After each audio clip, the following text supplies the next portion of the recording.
कोई भी एग्जाम देंगे, किसी भी स्टेट का, राजस्थान का, यूपी का, बिहार का, हरियाणा का या दिल्ली का, ये सब एग्जाम्स में काम आएंगी क्वेश्चंस जो मैं करा रही हूँ, क्योंकि मैं कोई स्पेसिफिक ऐसे क्वेश्चंस नहीं करा रही हूँ। मैं बेसिक जनरल चीज़ें जो हर एक बच्चे से एक्सपेक्टेड है कि जिसने 12वीं कर ली, जो कोई भी सरकारी नौकरी में इच्छुक है कि मैं पेपर दूं, तो उसको इतना तैयार करके जाना ही चाहिए। तो हम एक इम्पॉर्टेंट टॉपिक पढ़ रहे थे कि कुछ फेमस लोगों से जुड़ी जगहों के बारे में, स्थानों के बारे में, और उस सीरीज में हम लोगों ने ये देखो सारा मैंने आपको पढ़ा दिया है, प्रमुख व्यक्तियों से संबंधित स्थल या स्थान। नेपोलियन, नेहरू, गुरु नानक, कल लास्ट यही पढ़ा था, गुरु नानक। तलवंडी से जुड़ा हुआ इनका लास्ट गुरु नानक देव जी का कल हमने जो क्वेश्चन जिसके बारे में बातचीत की थी, ये सारा कल ही पढ़ा था। महाराणा प्रताप के बारे में, चित्तौड़गढ़, हल्दी घाटी 1576, अकबर खुद तो लड़ने नहीं आया था, लेकिन मानसिंह को भेजा गया था, अकबर के नवरत्नों में थे वो भी। महात्मा गांधी को हमने डिटेल से जाना। सरदार पटेल, बारदौली 1928, टैक्सेशन सिस्टम अचानक से बहुत भारी लग रहा था लोगों को, 30%, तो उन्होंने कम करवाया और इस तरह से विद्रोह किया, आंदोलन किया, अंग्रेजों को झुकना पड़ा, और फाइनली जो चीज़ 30% पे थी वो 6.24 पर अंग्रेज राजी हो गए, यानी बहुत बड़ी बचत हो गई भारतीय किसानों की। तो यहाँ महात्मा गांधी ने महिलाओं को कहा कि ये तुम सबके सरदार हैं, और फिर महिलाएं जोश में आके बोली सरदार अपने वल्लभ भाई पटेल, तब से इनके नाम के आगे सरदार। लौह पुरुष कहलाते हैं, भारत के बिस्मार्क कहलाते हैं। बिस्मार्क ने जर्मनी, जो पहले अलग अलग 39 छोटे छोटे, ये मान लीजिए बहुत अलग अलग इलाकों में बटा हुआ था, बाद में उन सबको एक कर दिया था, जर्मनी का एकीकरण किया था। तो जर्मनी के एकीकरण का श्रेय जाता है बिस्मार्क को। ये हिस्ट्री में क्लास 10th में सारी कहानी है, तो इसलिए 10th तक का सिलेबस कहीं भी पूछ सकते हैं। तो भारत में एकीकरण किया था सरदार पटेल ने। किस चीज़ का एकीकरण? देसी रियासतें। जब देश आज़ाद हुआ 565 रियासतें थी, उनमें से 13 पाकिस्तान की बेल्ट से लगती थी, तो वो तो मान लीजिए हटनी ही थी। 552 रियासतें भारत के 7 जो अंदर हिस्से में पड़ रही थी, जिनमें से 3 में गड़बड़ हुई थी, एक जम्मू कश्मीर, एक जूनागढ़, एक हैदराबाद। वो मैंने आपको कहीं ना कहीं पहले बताई हुई है सारी कहानी। आज उससे आगे बढ़ते हैं। तो आज हम पढ़ने जा रहे हैं ये वाली स्लाइड। इसमें सबसे पहले आपको दिख रहा है पुदुचेरी। पुदुचेरी जिसे हम पौंडीचेरी कहते हैं। बहुत इंपॉर्टेंट एक पॉइंट ये है कि पुदुचेरी जो है, ये इंडिया का जो नक्शा है ना बेटा, इसमें जैसे मैं दिल्ली कहूँ तो मैं एक जगह बनाती हूँ, भाई ये दिल्ली है। मैंने चंडीगढ़ कहा तो मैंने ऐसे बना दिया, लेकिन पुदुचेरी ऐसे नहीं बनता। बहुत इंपॉर्टेंट, ध्यान से सुनना, लगभग लोग जानते ही नहीं है। पुदुचेरी कोई एक अकेली जगह नहीं है। पुदुचेरी जिसको आप कहते हैं वो एक्चुअल में तमिलनाडु में 2 डिस्ट्रिक्ट उसके, एक आंध्र प्रदेश में और एक केरला में है। तो जिसको आप पुदुचेरी कहते हैं, वास्तव में वो 4 जिले हैं। एक का नाम पुदुचेरी है, एक का नाम करिकाल है या कराईकल भी लिख देते हैं, एक का नाम यमन है, और एक का नाम है माहे। जो केरला की तरफ है ना, इसका नाम है माहे, ये सबसे छोटा है एरिया वाइज। और यहाँ पर एक का नाम है पुदुचेरी और एक का नाम है करिकाल। करिकाल, इसी को कराईकल भी बोलते हैं। एक्चुअल में एक राजा था पुराना, उसके नाम पर है। और अगर बात करें ये वाली, तो इसका नाम है यमन। यमन, एक यनम भी है, वो देश है यनम। तो यनम, अपने आप को मन से याद करो, हम यमन है हमारे यहाँ। यमन पूछेंगे तो ये आंध्र प्रदेश का हिस्सा हो गया, ये 2 तमिलनाडु के और एक ये केरला का। तो एक आदमी जिसका नाम है अरविंद घोष। ये घोष और बोस तो हम जानते हैं कलकत्ता की तरफ होते हैं, फिर ये पुदुचेरी कैसे पहुंच गए? एक्चुअल में ये कलकत्ता के ही थे, एक बड़े क्रांतिकारी थे, लेकिन उस क्रांतिकारी के ऊपर ना देशद्रोह का मुकदमा चल पड़ा। तो देशद्रोह के उस मुकदमे ने उनको जो है सजा हो गई। भाई देशद्रोह तो बड़ा मुकदमा था, सजा हो गई, तो जेल में उनका मन बड़ा एक होता ना विचलित सा हो गया। यंग थे उस टाइम पर, मन एक अलग हट गया कि मुझे ये क्रांति वाला रास्ता नहीं, मुझे अलग से कुछ मेडिटेशन भक्ति टाइप का मार्ग चुनना है। हर आदमी की अपनी पसंद होती है। स्टार्टिंग की थी क्रांति के रास्ते पर चलकर, लेकिन फिर कहते हैं कि मेडिटेशन, योगा और ये सब चीज़ें उन्होंने इसमें जेल में ही स्टार्ट कर दी। और जब अपनी सज़ा काट के बाहर निकले तो बिल्कुल अलग व्यक्तित्व के स्वामी थे। और फिर वहाँ से ये साउथ की तरफ चले गए, पुदुचेरी, और वहाँ जाके इन्होंने अपना आश्रम भी खोला। औरुविले आश्रम एक फेमस आश्रम है, वो इन्हीं का है, इन्हीं से जुड़ा हुआ। तो अरविंद घोष क्रांतिकारी थे पहले, पर बाद में फिर अध्यात्म और इस तरह की चीज़ों से जुड़ गए, मेडिटेशन, योगा, और वहीं पे फिर साउथ में ही इन्होंने अपना जीवन लगभग जितना बचा था वो वहीं पे बिताया। तो अगर पूछे पुदुचेरी से संबंधित बड़ी हस्ती तो अरविंद घोष। जन्म पूछेंगे तो कलकत्ता, ये उस टाइम का बंगाल, तब तो कलकत्ता की बेल्ट कहलाती थी। अगला नाम लिखा है कटक। कटक आज आप सर्च करेंगे उड़ीसा में पड़ता है। उड़ीसा में उस टाइम उड़ीसा, बंगाल, बिहार एक बेल्ट थी पूरी। आज की तरह स्टेट वाइज अलग अलग डिवीजन नहीं था। तो यहाँ जन्म हुआ था कटक में सुभाष चंद्र बोस का। बोस और घोष जो नाम है ना, सरनेम है, ये ज़्यादातर बंगाल, बिहार, उड़ीसा वाली बेल्ट के आसपास ही मिलते थे। तो इनका जन्म हुआ कटक में। इनके फादर एक अच्छे खाते पीते अमीर खानदान से इनका संबंध था। जैसे इनके पिताजी, इनके दादा, इनके चाचा, जितने रिलेटिव थे सब अमीर थे। तो जैसे एक कहते हैं ना पुश्तैनी कि भैया जनरेशनल वेल्थ थी, खूब पैसा था। तो इनके फादर की बड़ी इच्छा थी कि मेरा बेटा पढ़ लिख कर इंडियन सिविल सर्विसेज में जाए, आज जिसको हम यूपीएससी कहते हैं। तो पिता की इच्छा थी। इनको लगा जब ये यंग हुए, पढ़े लिखे अच्छे थे, पढ़ाई लिखाई में इंटेलिजेंस गॉड गिफ्टेड था, नेचुरल था इनके पास, मेहनती ये थे, मेहनत खुद से करनी पड़ी। बुद्धि जो थी वो, क्योंकि मैंने बताया खानदानी अमीर और पढ़े लिखे और समझदार थे, तो उसका फर्क पड़ता है। जैसे टैगोर थे, टैगोर का परिवार भी पढ़े लिखे काबिल लोगों का था। टैगोर के दादा इंडस्ट्रियलिस्ट थे उस जमाने के। तो जैसे आज अंबानी अडानी, उस जमाने में कभी द्वारकानाथ टैगोर का नाम चलता था, अंग्रेजों के जबान पर रहता था। तो इसका मतलब वो गुण, वो हुनर कहीं ना कहीं जीन्स के थ्रू ट्रेवल करके आया होगा। फिर मैंने आपको अवनींद्रनाथ बताया था, जिसने वो भारत माता की पहली पेंटिंग बनाई थी, क्लास 10th में एनसीईआरटी में सब दिया हुआ। ये जितना बता रही हूँ ना बेटा, ये 9th 10th 11th 12th में ही है सारी चीज़ें। तो आपको ये इतना पता होना ही चाहिए, क्योंकि स्कूल की किताबों से उठाकर चीज़ें कहीं भी पूछी जा सकती हैं। तो कटक में जन्म हुआ सुभाष चंद्र बोस का। पिताजी की इच्छा थी, इच्छा को पूरा करने के लिए ये जब यंग थे तो ये चले गए ब्रिटेन, लंदन, अंग्रेज़ों के देश में। और वहाँ जाके इन्होंने 1 साल पिताजी से समय मांगा। पैसे की कोई कमी थी नहीं उस ज़माने में, लंदन जाके रहना, खाना पीना, पढ़ना और पैसे की चिंता ना होना। तो आप इमेजिन कर सकते हैं, वेल ऑफ थे, बहुत बढ़िया खाते पीते खानदान से थे। 1 साल इतनी मेहनत की, जम के इतनी मेहनत की कि जब लिस्ट लगी रिजल्ट की तो ये टॉप 4th पोजीशन पर थे। आज भी कोई 4th आ जाए ना तो यूट्यूबर्स और डंका बज जाता है नेशनल टीवी पर और अलग अलग चैनल्स पर। तो आप सोचिए उस ज़माने में, आज तो कितने साधन है बेटा, आज पढ़ना मुश्किल थोड़ी है। आप घर बैठे सिर्फ एक फ़ोन से कितनी सारी चीज़ें देख सकते हैं, सीख सकते हैं। आपको अगर कोई शब्द पढ़ना ना आए तो आप गूगल की मदद से उसको बोलने का तरीका सीख सकते हैं। जैसे अगर आप देखें ना तो बहुत बड़ी क्रांति आ रही है अब इस टाइम पर दुनिया में, हमारे देश में नहीं, दुनिया में कितनी आसान हो गई हैं चीज़ें। शॉपिंग करना है तो आपको घर से बाहर नहीं निकलना।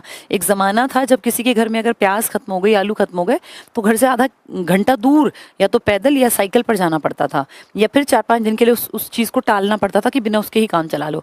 आज आप घर बैठे हैं और आपने देखा टमाटर खत्म है, आलू खत्म है, या कोई मान लीजिए छोटा सा बटन टाँकने के लिए धागा नहीं मिल रहा, तो आप ऑनलाइन शॉपिंग कर सकते हैं। मतलब चीज़ें कितनी बदल गई। उस टाइम पे इमेजिन कीजिए पढ़ना कितना टफ था, आज पढ़ना कितना आसान है। आज आपकी हर चीज़ आपकी मुट्ठी में है, पर दिक्कत कितनी है ना, अब लोग पढ़ना नहीं चाहते। अब लोग इतने ज़्यादा आलसी हो गए। एक इस ज़माने के लोग थे, साधन नहीं थे, लेकिन जुनून था कि पढ़ना है, आगे बढ़ना है। तो उसी जुनून का परिचय दिया सुभाष चंद्र बोस ने। 4th रैंक पर आए, लेकिन जब यहाँ वापस लौटे तो अपने फादर को कहा कि मैं आपकी बात को पूरा करने के लिए वहाँ गया था, मैंने बहुत मेहनत की, मैंने प्रूफ कर दिया कि मैं भाई आप ही के जैसे एक परिवार के नाम को आगे बढ़ाऊंगा, लेकिन मैं किसी की चाकरी नहीं करूँगा, मैं ये नौकरी नहीं करूँगा और मैं बिल्कुल अंग्रेज़ों के अंडर रह के काम नहीं कर सकता। फादर बहुत गुस्से में आए, माँ ने भी कहा, सब ने कहा कि भाई जवान लड़का है, दिमाग ख़राब हो गया है, अभी समझ नहीं है कि क्या चीज़ लात मार रहा है, सरकारी नौकरी कौन ही छोड़ता है। लेकिन इन्होंने छोड़ दी और फिर इन्होंने बीड़ा उठाया कि मैं समाज में बदलाव लाने के लिए राजनीति की तरफ चलूँगा। वहाँ से यूथ कांग्रेस के मेंबर बने, फिर आगे जाके प्रेसिडेंट बने कांग्रेस के, बहुत बड़ी बात है, 2 बार प्रेसिडेंट बने। तो सुभाष चंद्र बोस का बहुत बड़ा नाम है और आज़ादी के लिए सुभाष चंद्र बोस बहुत अच्छा काम कर रहे थे।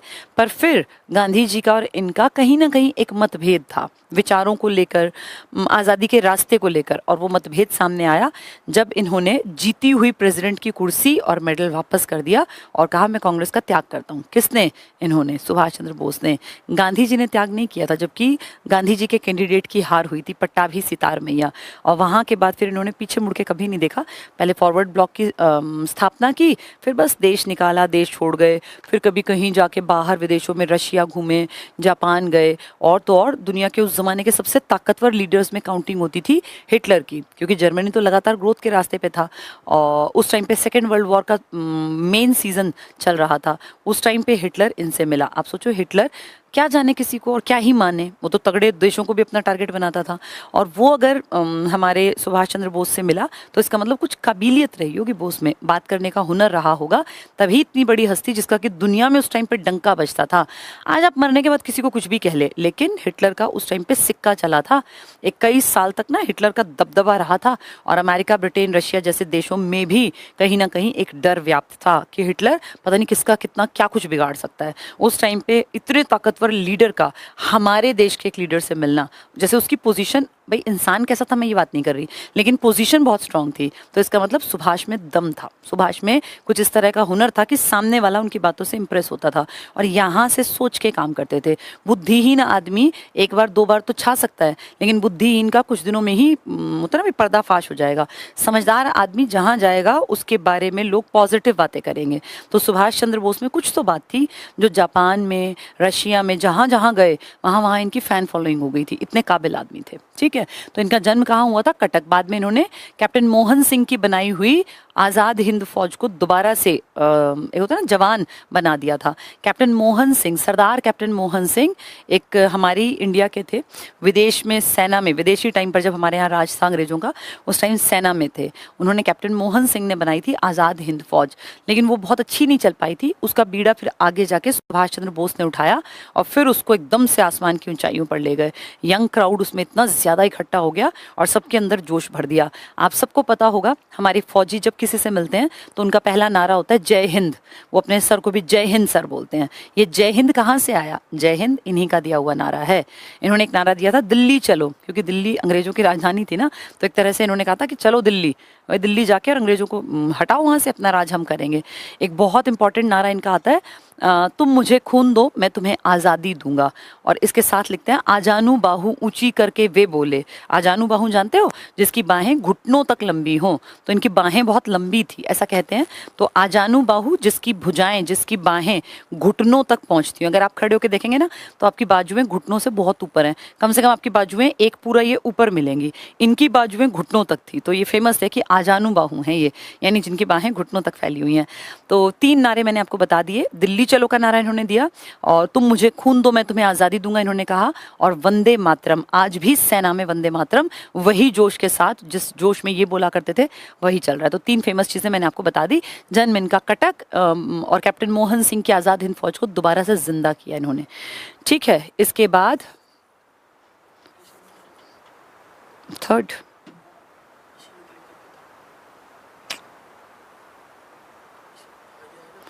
ठीक है चलिए अगला लिखा है रामकृष्ण परमहंस। अब रामकृष्ण परमहंस ये नाम तो हमने सुना हुआ है, रामकृष्ण मिशन भी हम सुनते हैं कहीं ना कहीं शहरों में ना। रामकृष्ण एक्चुअल में एक इंसान थे और उन्हीं के नाम के ये मिशन अब तक चल रहे हैं। तो किसी ने जिंदा तो रखे होंगे, किसी ने बनाए तो होंगे। रामकृष्ण परमहंस एक्चुअल में एक मंदिर था, दक्षिणेश्वर का मंदिर, उसमें काली माता का मंदिर था, तो उसमें ये पुजारी थे और बहुत ज़्यादा बुद्धिमान थे, बहुत अच्छी बातें करते थे। जैसे तो ना आध्यात्म की समझ, एक तो होता है दिखावटी, भगवान के चरणों में लेटेंगे, मन में पाप लेके सारे व्रत करेंगे, सारा ऐसा दिखाएंगे जैसे भगवान के सबसे बड़े भक्त वही हैं और महान नीच होंगे। लेकिन ये ऐसे नहीं थे, बहुत ज्ञानी आदमी थे। जब कोई इनसे बात करता तो बहुत इंप्रेस हो जाता। और सोचो इनसे कौन इंप्रेस हुआ? जिसको कि बहुत लोग अपना एक आइडियल मानते हैं। स्वामी विवेकानंद का नाम सबने सुना होगा, विवेकानंद जी, वो इनके पास जाते थे। नरेंद्र नाथ दत्त नाम था तब उनका, और इनके पास बैठ के घंटों घंटों इनसे बातें करते थे। इमेजिन करो, जिसकी याद में हम यूथ डे मनाते हैं आज, युवाओं के सबसे बड़े प्रेरणा स्रोत जो आज तक युवाओं के लिए एक आइडियल हैं, उनके गुरु अगर देखें तो वो इनको कहते थे कि मैंने इनसे ज्ञान लिया, भाई मेरी शुरुआत यहाँ से हुई। तो ये रामकृष्ण परमहंस काली माता के मंदिर में, दक्षिणेश्वर मंदिर में पंडित जी के रूप में काम करते थे, और वहाँ से इनके फिर फॉलोअर्स धीरे धीरे बढ़े थे। और इनकी बहुत यंग एज में डेथ हो गई। जैसे कहते हैं ना लाइफ है, कुछ लोग जैसे हम ये मानते हैं कि भैया कर्म जैसे करते हैं वैसे ही चीज़ें जो है होती हैं, तो ये नहीं पता कि पिछले जन्म में किसने क्या कर रखा है, और कहीं ना कहीं उसका भुगतान तो आदमी को लास्ट तक करना ही पड़ता है। तो इनको ना बहुत यंग एज में ही 50 साल में चले गए। थ्रोट कैंसर हो गया, गले का कैंसर, गले का कैंसर था उस टाइम, इतने इलाज और ये मशीनें और ये तो थे नहीं, तो फाइनली गले से धीरे धीरे करके बोलना, आवाज़ खत्म हो गई, बोलना बंद हो गए। और बहुत यंग एज, मतलब 50 साल बहुत बड़ी एज नहीं है बेटा। 50 साल का आदमी चला जाओ, इतना ज्ञानी आदमी जो कि पता नहीं कितना कुछ और बता के जा सकता था। तब ये तो था नहीं कि क्लास रिकॉर्ड हो गई, कहीं सेशन रिकॉर्ड हो गया, तब तो जो कह गए जिसने सुन लिया वो लकी था, बाद में तो फिर लोगों को पता भी नहीं चला। लेकिन इनका स्टूडेंट जो था उसने बहुत कुछ कमाया, क्या कमाया, उसने दुनिया में नाम खड़ा किया। स्वामी विवेकानंद का अमेरिका के शिकागो में डंका बजा था जब उन्होंने वहाँ एक बड़ी भीड़ को संबोधित किया था, ब्रदर्स एंड सिस्टर्स बोल के। सब बोलते हैं लेडीज एंड जेंटलमैन, लेकिन उन्होंने कहा brothers, my dear brothers and sisters of America. तो सबने एकदम कहा भाई ये क्या अलग तरह से संबोधित किया इन्होंने। और फिर वहाँ से गीता के बारे में सब लोगों को ज्ञान दिया। अलग अलग अखबारों में, नेशनल हेराल्ड, पता नहीं कौन कौन से बड़े अखबारों में फ्रंट पेज पर उनका जिक्र आया। तब फिर सोचो उनको खूब पैसा मिला, एक होता है ना नाम बड़ा बन गया, फेमस हो गए। फिर उस पैसे को उन्होंने सही जगह लगाया और अपने गुरुजी के लिए उन्होंने रामकृष्ण मिशन स्टार्ट कर दिए। अब ये क्या करते हैं, ये मानवता के लिए काम करते हैं। कहीं पे बाढ़ आ जाए, कहीं कोई रोग फैले, नॉर्मल हर शहर में आपको रामकृष्ण मिशन की शाखाएं मिल जाएंगी। दिल्ली में तो लगभग थोड़ी थोड़ी दूरी पर ढेर बनाई हुई हैं। मेट्रोपॉलिटन में ज़्यादा काम करते हैं, वैसे काम हर जगह करते हैं लगभग। तो ये क्या करते हैं, जैसे कहीं बाढ़ आ गई तो वहाँ बाढ़ पीड़ितों के लिए भोजन भिजवा देंगे, दवाई फर्स्ट एड भिजवा देंगे। कहीं पे कोई इस तरह की आग लग गई भीषण, बस्तियों में लोग जो है मर गए या कुछ बीमार हैं, परेशान हैं, वहाँ हेल्प करते हैं। तो रामकृष्ण का नाम अमर है। रामकृष्ण परमहंस बेलूर से संबंधित हैं। बेलूर में इनका जन्म हुआ था बेटा। आज रामकृष्ण मिशन की शाखाएं पूरे ऑल ओवर इंडिया हैं। किसके कारण? इनके स्टूडेंट के कारण। इसको ऑन कर दो। नेक्स्ट है कुंडग्राम महावीर। कुंडग्राम में महावीर का जन्म हुआ था। कुंडग्राम कहाँ था? तो हमारी इस देश में ना, इंडिया में एक टाइम था जब महाजनपद हुआ करते थे। महाजनपद को ध्यान से समझना बेटा। ऐसे इंडिया का मैप था, इसमें एक बहुत बड़ा महाजनपद था मगध, जिसको आज तुम बिहार कहते हो ना। बिहार की राजधानी पटना, तो पहले मगध की राजधानी पाटलिपुत्र थी। पाटलिपुत्र से पटना बना है, तो पाटलिपुत्र ही तो आधुनिक पटना है। इसका मतलब बिहार की बेल्ट। इसके ऊपर एक और हिस्सा था, ये वाला, इसका नाम था वज्जी। इसी के पास एक और एरिया था, ये वाला मान लो यहाँ अवंती। और इसी के पास एक और एरिया था, यहाँ मान लेते हैं ये था कौशल। ये यूपी बिहार की बेल्ट है। मैंने थोड़ी बड़ी तुम्हें समझाने के लिए बताई है। इतने बड़े बड़े होंगे तो फिर कई राज्य ना, मेनली यूपी बिहार के आसपास का एरिया। यूपी बिहार ये एमपी का, अवंती, मगध, वज्जी और कौशल। ये जो 4 बनाए हैं ना, ये इसलिए बनाए क्योंकि महात्मा बुद्ध और महावीर स्वामी ज्यादातर इन्हीं एरिया में, इसी बेल्ट में घूमते रहे और ज्ञान बांटते रहे। अगर महात्मा बुद्ध का जिक्र करें तो महात्मा बुद्ध का जन्म यहाँ हुआ था। कहाँ पर? कौशल के इलाके में हुआ। तो खैर लुम्बिनी वन में था, नेपाल की तराई में, लेकिन इनके पिताजी कपिलवस्तु के थे, शाक्य जो थे ना वंश, इसके थे। तो वो इस प्रॉपर्टी का हिस्सा था। किसका? कौशल का। और जो अगला देख रहे हो ब्लू कलर में, यहाँ पे कुंडग्राम था और यहीं पर संबंधित है यही महावीर स्वामी के जन्म स्थल से। तो महावीर का जन्म कुंडग्राम में हुआ था। कुंडग्राम किसकी प्रॉपर्टी का हिस्सा है? वैशाली का। दोनों आसपास, ये भी और ये भी। तो महावीर स्वामी के कारण जैन धर्म बहुत ग्रोथ कर गया। जैन में खैर पहले तीर्थंकर 23 थे, तो 24वें थे ना। महात्मा बुद्ध इकलौते हैं, उनके में कोई और उनके अलावा नहीं था। तो दोनों समकालीन थे और दोनों मगध साम्राज्य में जब बिंबिसार का राज था, अजातशत्रु उसका बेटा भी बाद तक रहा, उसके टाइम पर डेथ हुई थी महात्मा बुद्ध की। तो इसका मतलब है जब ये प्रॉपर्टी महाजनपद काल में थी ना, तब इनका जन्म हुआ था।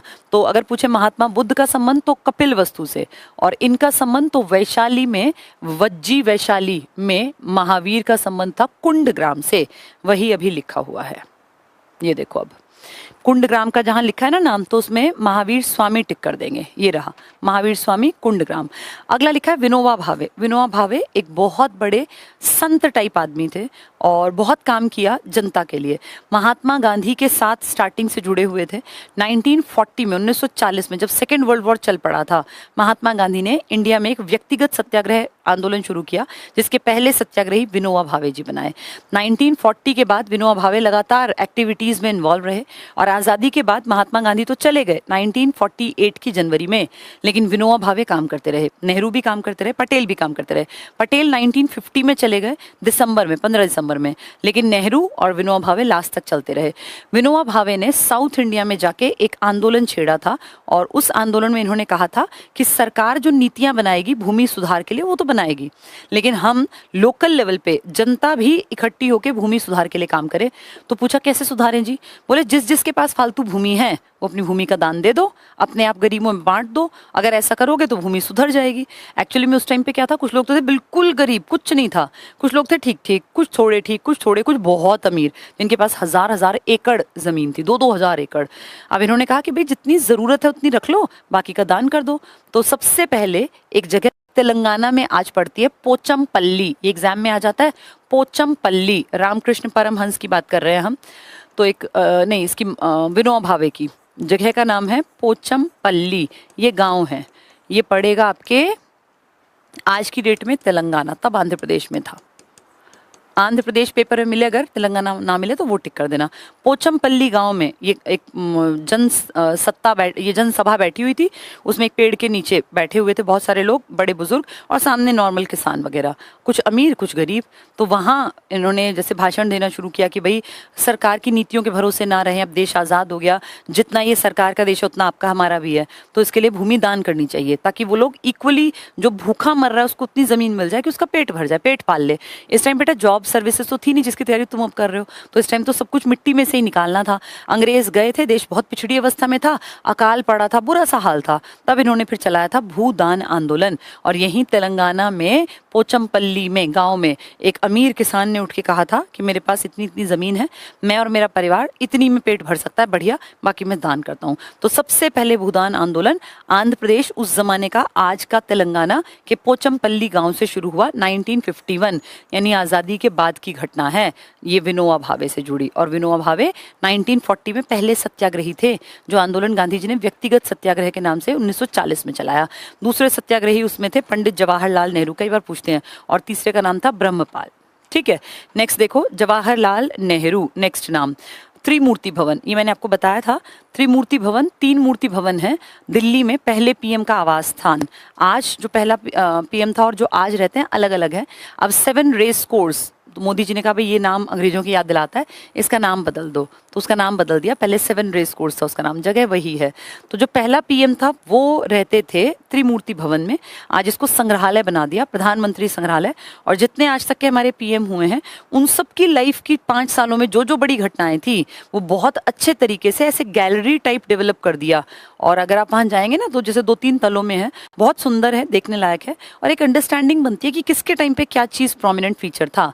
जैसे इंदिरा गांधी के टाइम में वो दिखा रखी हैं चीज़ें जो जो उस टाइम बड़ी थी, नेहरू के टाइम में, फिर जैसे मोदी जी के टाइम की, या बीच में जितने हमारे पीएम आए, अटल जी के टाइम की, तो वो सारी पिक्चर्स देख के ना आपको राजनीति की एक समझ पैदा होती है। ज़्यादा वहाँ पे वो भी नहीं लगता टिकट, क्योंकि नेशनल लेवल की जो चीज़ होती है उसमें जनता से बहुत ज़्यादा पैसा नहीं लिया जाता, तो अच्छी जगह है घूमने की, त्रिमूर्ति भवन। नेक्स्ट है डॉक्टर राजेंद्र प्रसाद जीरादेई, आपके पहले प्रेसिडेंट हैं, इकलौते प्रेसिडेंट हैं जो 2 बार इलेक्ट हुए। 19 कायदे से तो 3 बार बने, पहले 1950 में बने लेकिन बिना इलेक्शन बने, फिर 1952 में इलेक्शन से बने, जीत के बने एक कैंडिडेट को हराकर, 1957 में फिर से जीत कर बने।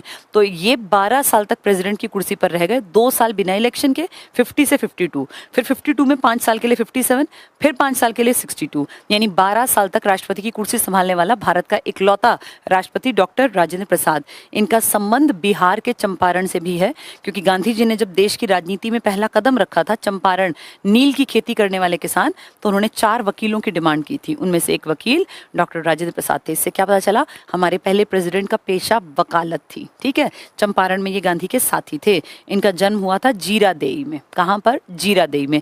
जैसे कटक में जन्म हुआ था ना सुभाष चंद्र बोस का, ऐसे कुंडग्राम में जन्म हुआ था महावीर स्वामी का, ऐसे ही जीरादेई में जन्म हुआ था हमारे पहले प्रेसिडेंट का।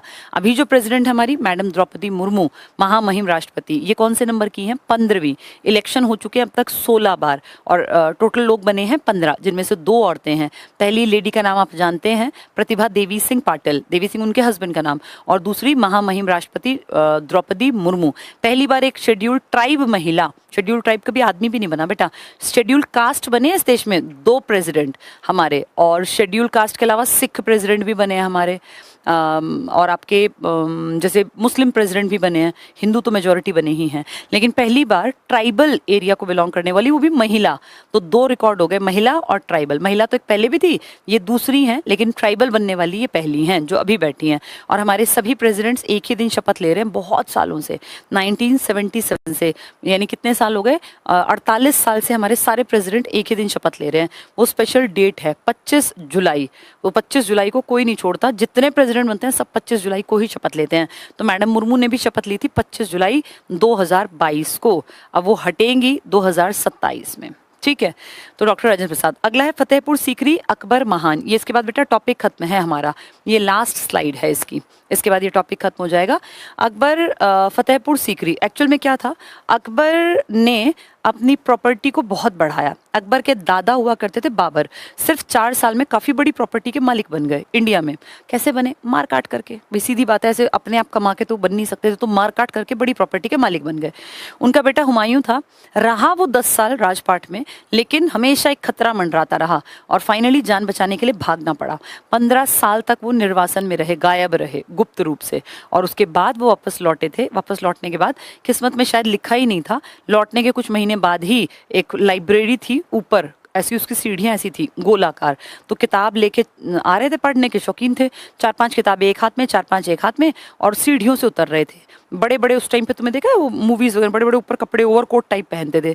तो कहते हैं उसी टाइम जो है ना, नमाज की अजान उनके कानों में पड़ गई, तो जहाँ अजान कान में पड़ती थी वहीं बैठ जाते थे घुटने टिका के। आपने जैसे देखा होगा मुस्लिम लोग बैठते हैं, तो जैसे वो बैठने लगे, वो इतना बड़ा सा उनका वो था ऊपर का ड्रेस कि वो एकदम से पैरों में आ गई, और सीढ़ियों पे थे तो पैर एकदम से फंस गया, टेढ़ा हो गया, और वहीं से वो एकदम से लुढ़कते लुढ़कते नीचे, सीढ़ियाँ भारी भरकम होती थी उस टाइम पे, वो माथे में लगी।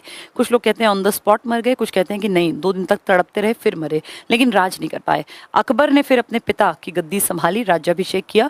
14 साल की भी उम्र पूरी नहीं पकड़ी थी इसीलिए उसका संरक्षक बना बैरम खान, और फिर बैरम खान ने उनको 4 साल बहुत बढ़िया, एक होता है ना भाई दबदबा बना देना। उसके बाद फिर 18 साल में इन्होंने कमान खुद संभाली। फिर आगे जाके इन्होंने आगरा से थोड़ी दूर, लगभग 34 किलोमीटर दूर, एक नया शहर बसाया, फतेहपुर सीकरी। और फतेहपुर सीकरी फिर कई साल तक इनकी राजधानी रही, पर वहाँ पानी की किल्लत थी, तो उसी चक्कर में फिर इन्होंने राजधानी दोबारा से चेंज की थी। फिर लाहौर ले गए थे ये 1585 के अराउंड, तब तक 71 से 85 तक वहीं ज़्यादातर समय रहे ये। फतेहपुर सीकरी देखने लायक है, और वहाँ जब कभी आप घूमने का आपको मौका मिलेगा तो वहाँ आज भी जोधा, एक है ना अकबर जोधा मूवी है, उसमें जोधा अकबर करके, उसमें ना दिखाया गया कि जोधा के महल के बाहर तुलसी के लिए एक जगह बनाई गई थी। आज भी है बेटा वो जगह, और अगर आप वहाँ पे गाइड करेंगे ना तो आपको बताते हैं कि इसमें जोधाबाई की तुलसी उस ज़माने में लगा करती थी। जैसे किसी मुस्लिम कम्युनिटी का जब राज चल रहा हो और उनके बनाए हुए महल के अंदर तुलसी के पौधे को लगा के रखना, ये सच में चैलेंजिंग काम रहा होगा, और जोधा उसमें सफल रही। मतलब अपनी मर्जी के अलावा उनका भी कहीं ना कहीं परमिशन रही, तो ये बड़ी बात है। इसका मतलब उन्होंने अपने धर्म पर काम किया वहाँ रहकर भी। आज भी वहाँ जोधाबाई का वो महल है, वहाँ बीरबल का महल है, वहाँ बहुत सारी चीज़ें हैं। एक पंच महल है, एक ऐसी बिल्डिंग है, वो देखने में ना 5 अलग अलग तल बनाए गए हैं। 5 तल कोई बड़ी बात नहीं है, 5 स्टोरी, लेकिन वो देखने में बड़ी सुंदर लगती है। नीचे से बड़ी, फिर थोड़ी छोटी, फिर थोड़ी छोटी, फिर थोड़ी, और ऊपर तो बस एक कमरा टाइप पे डाला हुआ, देखने में बहुत खूबसूरत लगती है। तो फतेहपुर सीकरी का एक फेमस है बुलंद दरवाज़ा, एक सलीम चिश्ती की यहाँ बहुत सुंदर मार्बल, वाइट मार्बल से बनी हुई मज़ार है, और लोग वहाँ चादर चढ़ाते हैं, क्योंकि अकबर ने वहाँ कभी झोपड़ी हुआ करती थी, बिल्कुल ऐसे घास फूस की झोपड़ी। तब अकबर कहते हैं वहाँ मन्नतें मांगने जाते थे अपने बेटे के लिए, और वहीं मन्नतें मांगने के फिर 1 साल के अंदर इनके बेटे जहांगीर का जन्म हुआ था। तो फिर ये प्यार से उसको सलीम बुलाते थे, क्योंकि वो सलीम चिश्ती वहीं उस कुटिया में रहा करते थे। बाद में जब इन्होंने पूरा पक्का बढ़िया करवाया तो उसी के जामा मस्जिद बनी ना, वहाँ जामा मस्जिद फतेहपुर सीकरी, उसी के प्रांगण में ये बनवा दिया गया सलीम चिश्ती का मकबरा, और वहीं पर फिर लोग आज घूमने जाते हैं, चादर चढ़ाते हैं। एक बड़ा सा दरवाज़ा बनाया गया, दुनिया का सबसे बड़ा दरवाज़ा, बुलंद दरवाज़ा। तो गुजरात विजय जब की थी तो उसके एक होता है ना भाई जीतने के उपलक्ष्य में, कि एक सिंबल कि मैं जीत के आया तब मैंने बनवाया था। तो बहुत ऊंचा दरवाज़ा है, और आप वहाँ कभी जाएंगे तो ऐसा फील होगा कि जैसे फोटो भी खिंचाएंगे ना, कि जैसे आदमी जो है ना वो चीटे जितना दिखता है, चीटे चीटी जितना, छोटा छोटा सा, और इतना बड़ा विशाल का दरवाज़ा है, देखने लायक है, सुंदर है। मैंने घूमा है इसलिए बता रही हूँ, बहुत अच्छी जगह है। तो अकबर महान से जुड़ी हुई है फतेहपुर सीकरी। चलो ये टॉपिक हमारा कंप्लीट हुआ। मैंने आपको स्टैटिक जीके के बहुत सारे पार्ट जो किसी भी एग्जाम के लिए इंपॉर्टेंट है, चाहे वो सीईटी हो या कोई भी हो, वो सब पढ़ा दिए बेटा। हिस्ट्री के बहुत सारे कैरेक्टर्स मैंने साथ साथ आपके सामने बताए, क्योंकि ये क्वेश्चन एक बस ये नहीं आएगा फतेहपुर सीकरी, कुछ भी आ जाएगा, बुलंद दरवाजा आ जाएगा, सलीम चिश्ती की दरगाह आ जाएगी, कुछ भी पूछ सकते हैं, कब से कब तक राजधानी रहा और उससे पहली राजधानी क्या थी, उसके बाद कहाँ गए, सब क्वेश्चंस बनते हैं। तो ये सब चीज़ें कहानियों से समझ में आती हैं। ठीक है, चलिए मैं थोड़ी सी जानकारी अपने एप्लीकेशन की दे दूं। आईसीएस कोचिंग एप्लीकेशन है हमारा, जिस स्टूडेंट का इंटरेस्ट हो वो इस पे हमारी क्लासेस ले सकता है। ये आपको प्ले स्टोर पे जाके डाउनलोड कर सकते हैं आप इसको, और इस पे बहुत सारी क्लासेस जो एग्जाम के पॉइंट ऑफ व्यू से ज़रूरी हैं वो इस पे सारी डाली जाती हैं। इस एप्लीकेशन में अभी फिलहाल में 3 दिन के लिए एक बहुत बड़ा ऑफर हम लोग इंट्रोड्यूस करने जा रहे हैं, दिवाली धमाका ऑफर 28, 29 और 30 अक्टूबर को 2024। इस ऑफर में हम लोग पूरी अगले साल अक्टूबर तक की क्लासेस, लाइव क्लासेस ये इसमें मिलेंगी, प्लस रिकॉर्डेड क्लासेस। कोई बच्चा अगर लाइव ना देख पाए तो उसमें कोई चिंता की बात नहीं है, और रिकॉर्डेड देख सकता है। पिछले दिनों की भी सारी रिकॉर्डेड आपको मिल जाएंगी। ठीक है, ये पूरे साल का बैच रहेगा, और वैसे हमारे पूरे साल की फ़ी होती है 3000, पर ये दिवाली धमाका ऑफर जो 3 दिन के लिए लाने वाले हैं, इसमें ये फ़ी रहेगी 1500। इसमें सबसे बड़ा फ़ायदा क्या है, इसके साथ साथ इसमें बहुत सारी चीज़ें एक्स्ट्रा फ्री मिलेंगी, जिनमें सबसे इंपॉर्टेंट आज की डेट में सीईटी जो चल रहा है, हरियाणा में तो सबसे बड़ा एग्जाम ही अब ये होने वाला है। ये है तो सारे एग्जाम है, ये नहीं हुआ ना बढ़िया फिर कुछ नहीं है। सीईटी का 9 से 4 वाला बैच इसमें कवर किया जाएगा 1500 में। अभी फिलहाल 9 से 4 का जो बैच चल रहा है ओल्ड जनरल में, वो इसका पार्ट रहेगा और ये फ्री रहेगा इसके साथ। इसके अलावा पहली चीज़, दूसरी चीज़, इसमें मेरे सभी स्पेशल बैचेस, जैसे मेरे 2 स्पेशल बैचेस फिलहाल आए हुए हैं, एक मॉडर्न हिस्ट्री जो मैं करा चुकी हूँ और एंशिएंट हिस्ट्री जिसका टॉपिक चल रहा है, ये दोनों इसके साथ फ्री रहेंगे। तीसरा SSC GD plus RRB NTPC ये भी इसके साथ फ्री रहेगा, और एचटेट का क्रैश कोर्स भी इसके साथ फ्री रहेगा, और इसमें सीईटी का क्रैश कोर्स भी फ्री रहेगा। अब सीईटी अगर मैं यहाँ 9 से 4 लिख रही हूँ ये क्रैश कोर्स, तो ये क्या है? क्रैश कोर्स बेटा रिवीजन में हेल्प करता है। जिसने पहले पढ़ रखा है रिवाइज करना है, भाई बच्चे ने 1-1.5 साल पढ़ा था, किसी कारण से उसके मार्क्स पिछले सीईटी में कम रह गए, पेपर दे नहीं पाया, अब सीईटी का स्कोर बढ़ाना है तो वो क्रैश कोर्स से बढ़िया रहेगा क्योंकि रिवीजन करना है। लेकिन जिसको लगता है कि यार मैं तो भूल गया इतने दिन तक, मुझे याद ही नहीं है, मुझे दोबारा से सब कुछ पढ़ना है, तो उसके लिए ये बेस्ट है। ये दोनों इसके साथ फ्री मिलेंगे, सीईटी का क्रैश कोर्स भी और सीईटी का 9 से 4 का कोर्स भी। इसके अलावा जो टीचिंग का पेपर देंगे एस्टेट का, उनके लिए भी है। इसके अलावा एसएससी जीडी एनटीपीसी जो पेपर होंगे जनवरी फरवरी में, ये सब इसमें कवर होगा। जो मैंने ये कलर चेंज किया है ये सब फ्री है। ये इसकी फी है लाइव प्लस रिकॉर्डेड की, ये 1 ईयर तक आपका चलेगा, यानी 2025 के अक्टूबर तक आपका ये बैच चलेगा। इस बीच में आपके जितने एग्जाम आएंगे और जो जो यहाँ क्लास में पढ़ाया जाएगा, जो क्लास यहाँ चलेगी ना, वो क्लास लाइव चलेगी। मान लीजिए आज से 2.5 महीने बाद, 2 महीने बाद सीईटी हो गया, सीईटी का पेपर का रिजल्ट आया, उसके 20 दिन बाद ही मान लेते हैं हरियाणा पुलिस की वैकेंसी आ गई, तो फिर हरियाणा पुलिस के लिए अलग बैच नहीं लेना पड़ेगा, क्योंकि पूरे साल के जो क्लासेस हैं वो 9 से 4 वाले ही जैसा बैच तो बनेगा उनका, वो फिर आपके फ़ोन में अवेलेबल होंगी। मान लीजिए हमने कोई इस तरह की, मान लीजिए फिर क्लर्क की वैकेंसी आ गई, पटवारी की, तो फिर उसके लिए अलग से बैच नहीं लेना पड़ेगा, उसी में जो बैच बनेगा ना वो आपके में चलता रहेगा।